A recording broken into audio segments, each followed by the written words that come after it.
Patuloy ang pagsusumikap ng Police Community Affairs and Development Group sa ilalim ng pamumuno ni Police Brigadier General Marvin Joe Saro, Director PKG, sa isinagawang repacking ng relief goods bilang tugon sa mga komunidad na matinding naapektuhan ng sunod-sunod na pag-ulan at pagbaha sa iba't ibang panig ng bansa. Pinangunahan ang aktibidad ni Police Colonel Adonis Guzman, Deputy Director for Operations, sa loob ng bulwagang Lapu-Lapu sa Camp Brigadier General Rafael T. Crame, Quezon City. Layon ng nasabing inisyatibo na matiyak ang maagap na paghatid ng tulong sa mga nangangailangang mamamayan. Ayon kay Police Colonel Guzman, tuloy-tuloy ang kanilang repacking activity na sinimulan pa noong nakaraang linggo. At tuloy-tuloy po ang ating repacking ng relief goods na nagsimula pa noong nakarang linggo.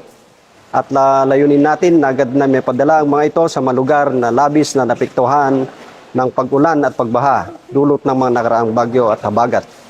At mas naging makabuluhan po at makulay ang ating aktibidad dahil sa nakasama natin ang ilang kilalang beauty queens na buong pusong nag-volunteer sa repacking bilang bahagi ng kanilang advocacy para sa bayan. Narito po si Doc Crisa Dormiendo, ang Mrs. Philippines International Face of Beauty 2019, Ms. Hussein Luis Alba Lopez, Miss Asia Pacific All Nations 2022 and Women 2023, Ms. Roxanne Velasco, ang former Miss Metro Manila and Nobel Queen 2024, si Ms. Ricky Abuel de la Peña, ang Miss Universe Philippines Lukban 2024, and Erda Ambassador. At narito po si Miss Jehaine Hernandez, ang former Miss Teen International and GMA Sparkle Artist. Target na unang bigyan ng ayuda ang mga rehiyong matinding na apektuhan ng baha gaya ng NCR, Region 1 at Cordillera Administrative Region.